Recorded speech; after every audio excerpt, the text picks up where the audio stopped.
My husband changed me, someone who used to shy away from social interactions. With him, I thought I could be truly happy. Yet, after we got married, he changed. It started with yelling, moved on to shoving, and ultimately, he kicked me while I was sick in bed. This is not the man I married. Love has turned into fear. I want to run away, but I'm scared to do that too. But I know, at the end of the day, it's on me to speak up. Let's break up. My name is Scarlett, 29 years old. I've been married to Daniel for 2 years, and I'm a housewife. I lost my parents at a young age, and the grandmother who raised me passed away when I was in high school. I was bound to be lonely forever. Since my grandmother passed, I had been uncomfortable with relationships. Simple reason, really. It hurts when people leave. That's why I never had a boyfriend or close friends. I had always been on my own. But Daniel was different. He changed all that. He took an interest in me, a rather gloomy person. I'll never know. He asked me out repeatedly. At first, I was honestly annoyed by his persistence. But eventually, I gave in and found myself caught up in his world, realizing Daniel had become the most important person to me. That's how we ended up getting married 2 years ago, and now I'm questioning whether I should stay married, because Daniel changed after we got married. Within a few months into our marriage, he started coming home less and less. He wouldn't even tell me what time he'd be back and started criticizing what I was doing around the house. Why isn't my dinner ready? If I told him I thought he would be late, he'd just sigh and look at me with cold eyes. You're staying home on my dime and can't even manage the housework? What a wife! And just like that, he'd grab his change of clothes and leave the house. That's when I started making dinner every day, even if he wasn't coming home. But on those days, he wouldn't come home for a week. Is he tired of me? Did he see something he didn't like after marrying me? I couldn't stop thinking about it. I don't want the sweet memories I have with Daniel to be a lie. I don't want to be abandoned. I don't want to be alone. My mind was a mess.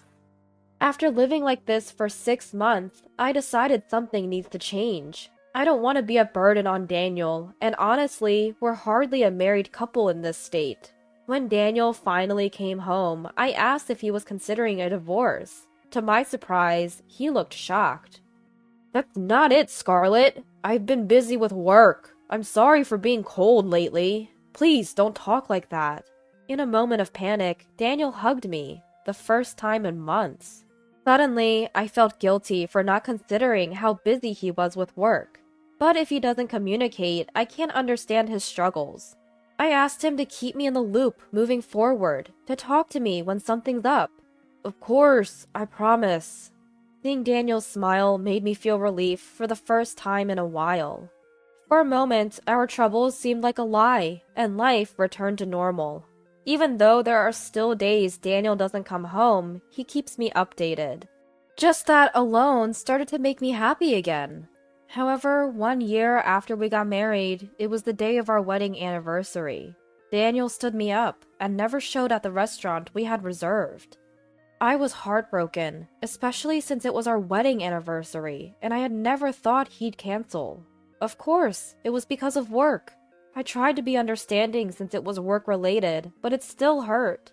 I wish you would have told me sooner. When Daniel came back the day after our anniversary and I told him that, he glared at me. Why would you say something like that? Don't you see how hard I'm working? I do appreciate that he works hard, but I wanted him to prioritize our anniversary.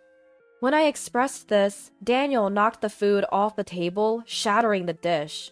The sound echoed in the room. You're so selfish! Are you sure you're not just after my money? Daniel's mom, Olivia, who's my mother-in-law, founded her own company. Daniel and his brother work there. So many have pegged Daniel as the future CEO, and he had warned me that gold diggers had targeted him before. The only one who really loves me is Scarlett, he once happily told me. And honestly, I've never once thought about his family wealth. When I told him this, Daniel looked at me with eyes full of disbelief. Then get a job. You've got too much free time if you're complaining about me. You'd do it if you really loved me, right? Would a job solve this issue? I hesitated, but ultimately nodded. I didn't want Daniel to think I was with him for the money, and more than anything, I didn't want him to leave me. I started to question my sanity. I had come to think that Daniel's anger was a result of something I did. So I found a full-time job. If I tidied up before and after work, Daniel wouldn't complain. Then, one day, Olivia contacted me. "Scarlett, I heard you're working now. What happened? Weren't you planning to quit after getting married?" I responded with a forced smile, saying I had time to spare. Olivia has always been kind to me from the moment we met. She's a busy CEO, but checks in on me. I vividly remember the time we went shopping right after the wedding. She looked at me like a dream had come true. Daniel used to have a sister, who tragically passed away. Maybe that's why Olivia is extra kind to me. "Reach out if you're ever in trouble." Her kind words nearly brought tears to my eyes. I never knew my parents, but I wonder if this is how it'd feel to have a mother. Thinking about it warms my heart a little. I don't want to cause any trouble for Olivia. Supporting her son, Daniel, is my role after all. But that's easier said than done, especially when Daniel doesn't come home. Ever since I started working, there's no longer any money being handed over to me. I mean, we're getting by, but is this really okay? I find myself troubled by the same thoughts over and over. Nothing has changed since back then. Maybe something needs to change. Just when I was thinking this, Daniel came home after a long time. "Did you say anything to Mom?" I tell Daniel about the call I got. He seemed angry at first, but smiled in relief when he found out I hadn't said anything to Olivia. "That's my wife. Make sure to tell Mom we're getting along just fine, okay?" I ask Daniel if we're really doing as well as he thinks. "I can focus on my job as the future CEO because you handle things so well, Scarlett. Once you're the CEO's wife, I'll treat you to a lavish life." Hearing Daniel so satisfied with that, my heart sinks. I never wanted to be a CEO's wife. I just wanted to build a happy home with you, Daniel. That was enough for me. As I say this, I feel a sharp pain on my cheek. Daniel slapped me. "How dare you say that? When I'm working so hard? I married you, so just listen to me." This isn't the Daniel I knew. Tears start to flow. Even my crying seemed to anger him more. "Wake me up when dinner's ready," he said, and stormed off to the bedroom. I made dinner while crying that night, and ate a tasteless meal in silence, with Daniel. Things went downhill from there. Daniel started coming home more often. Perhaps Olivia said something, but he was cold as ice to me. I've thought about leaving him, but would he agree to a divorce? I didn't know. And what if he hits me again? Ever since that day, Daniel would poke or lightly kick me. I find myself flinching whenever he raises his voice or hand. He even made me quit my job, even though it was his idea for me to work in the first place. Was it just to torment me? I have no idea what Daniel wants from me. My sole focus every day is not to get yelled at by Daniel. Amidst all this, Daniel invited me to Olivia's birthday party. "There'll be a lot of people there, so don't embarrass me. Get your hair done on the day and wear something appropriate." Despite the rough times, I was looking forward to a break. Seeing Olivia will be my strength to get through the days, but my luck ran out and I came down with a high fever on the day of Olivia's birthday. I have a fever of 103 and it might even go up. I can't go to the in-laws' house, I tell Daniel. As expected, Daniel yells at me. "How could you get sick at a time like this? You're useless!" I apologize over and over, but Daniel kicks me repeatedly through the comforter. "I'm going ahead. Get ready and come to my parents' house." Despite my high fever, Daniel insists that I should come. I can't go like this. Ignoring my soft murmur, Daniel just leaves the house. If I don't go, who knows what he'll do to me next? Desperate, I put on makeup, fix my hair, and get ready. But every move is slow, and my foggy head just takes too much time. Before I know it, over an hour has passed since Daniel left the house. Daniel calls to rush me, annoyed that I haven't arrived. Get it together! Come to the celebration now! Are you trying to embarrass me? I quickly call a taxi and arrive at the in-laws' house. This should prevent more scolding. But when I get there, the relatives and guests look at me with disbelief. Scarlett, what are you wearing? Even Olivia, who notices me, looked puzzled. I catch my reflection in a large, full-length mirror in the in-laws' house. My makeup and hair are a mess. The word disheveled would be an understatement for how I look right now. I apologize to Olivia, who is giving me a cold stare, and she sighs in disbelief. Scarlett, you should break up with Daniel. To which Daniel chimes in cheerfully, Come on, Mom, give her a break. She just overslept. She didn't even remember it was your birthday. I bow my head at his unhelpful comment. Then a loud slap resonates. I look up to see Olivia has slapped Daniel. What? Why? With a face of disbelief, Daniel stares at Olivia. Daniel, did you force Scarlett to come even though she's clearly unwell? Is that how a person should act?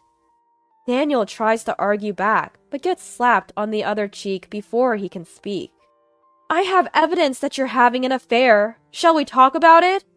Olivia takes Daniel into the study. I'm led to the guest room by my brother-in-law Andrew and rest there. Whether it's the medicine kicking in or exhaustion, I drift into a deep sleep. When I wake up, it's nighttime. Daniel sits in submission and Olivia looks exasperated in the living room. Olivia quickly fills me in on what happened. Apparently, Daniel had been dating someone even before we got married, and he had plans to marry her. Turns out, Daniel's ex had a kleptomania issue. She even stole from Olivia when she visited their home. Naturally, Olivia banned her from the house and made it clear that they wouldn't support Daniel if he married her. That's why Daniel chose me as his cover-up. He thought I looked like his late sister and that Olivia would like me.